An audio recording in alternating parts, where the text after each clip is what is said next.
ഞാനിങ്ങനെ നമ്മൾ കാർഡ് കുത്താൻ വേണ്ടി പോവാം. നമ്മൾ കമ്പനി എടുക്കാം എലിസ്റ്റർ ഹോസ്പിറ്റലിൽ കുത്താൻ വേണ്ടി പോകുന്നത്. ഓൾറെഡി അപ്പോയിൻമെൻറ്റ് എടുത്തിട്ടുണ്ട്. ഇനി ബാക്കി വീഡിയോ അവിടെ ചെന്നിട്ട് എടുക്കാം. വീട്ടിൽ നിന്ന് കഷ്ടിച്ച് 2 കിലോമീറ്ററേ ഉള്ളൂ ഹോസ്പിറ്റലിലോട്ട്.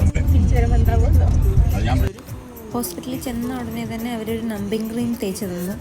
അത് കഴിഞ്ഞിട്ട് 20 മിനിറ്റ്സ് കഴിഞ്ഞാൽ നമുക്ക് ഇയർ പിയേഴ്സിങ് ചെയ്യാൻ പറ്റും. ഒരു 20 മിനിറ്റ്സ് നമ്മളവിടെ വെയിറ്റ് ചെയ്തു. ഞാനും അവിടെ കിടന്ന് ഓടിക്കളിയായിരുന്നു. അച്ചു അവിടെ വർക്ക് ചെയ്യുന്നതുകൊണ്ട് അവിടുത്തെ സ്റ്റാഫിനെ അവളെ അറിയാം. അതുപോലെ ഞങ്ങൾ സ്ഥിരം വിസിറ്റേഴ്സാണ് ഇവിടുത്തെ. പിയേഴ്സിങ് പ്രൊസീജിയറിന് മുന്നേ തന്നെ ഡോക്ടർ എല്ലാം സ്റ്റെറൈൽ ചെയ്തു. പിന്നെ അവളുടെ അടുത്ത് പെർമിഷൻ ചോദിക്കുകയാണ് ഡോക്ടർ, ഞാൻ കാത് കുത്തട്ടെ. കുഞ്ഞു കുട്ടിയാണ് സ്റ്റിൽ ഡോക്ടർ അവളുടെ പെർമിഷനൊക്കെ ചോദിക്കുന്നുണ്ടായിരുന്നു.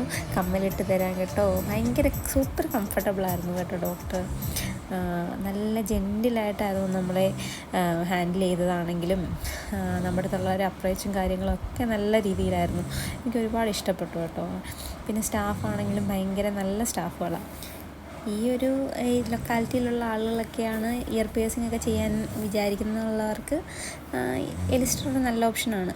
പെയിൻലെസ് ഇയർ പിയേഴ്സിംഗ് ആണ് ഇവർ ചെയ്തു കൊടുക്കുന്നത്. ലെഫ്റ്റ് ഇയർ ചെയ്യാൻ തുടങ്ങിയപ്പോഴത്തേക്കിനും ഇവിടെ കുറച്ച് ടെററായി. വേദന കൊണ്ടല്ല, പക്ഷെ കൈ ഇങ്ങനെ കൊണ്ടുവരാൻ നേരത്തെ ആ ഗണ്ണിൻ്റെ ആ സൗണ്ട് കാരണമായിരിക്കും അവൾക്കൊരു പേടി പോലെ തോന്നി. പക്ഷേ വേദനയില്ലായിരുന്നു. ബട്ട് സംഭവം നമ്മൾ ആ ഇയറും പിയേഴ്സ് ചെയ്തു. കാർഡ് കുത്ത് കഴിഞ്ഞ് നമ്മൾ ഇറങ്ങി.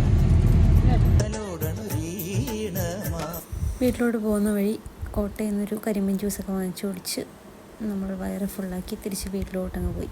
അത്രയേ ഉള്ളൂ. ബൈ.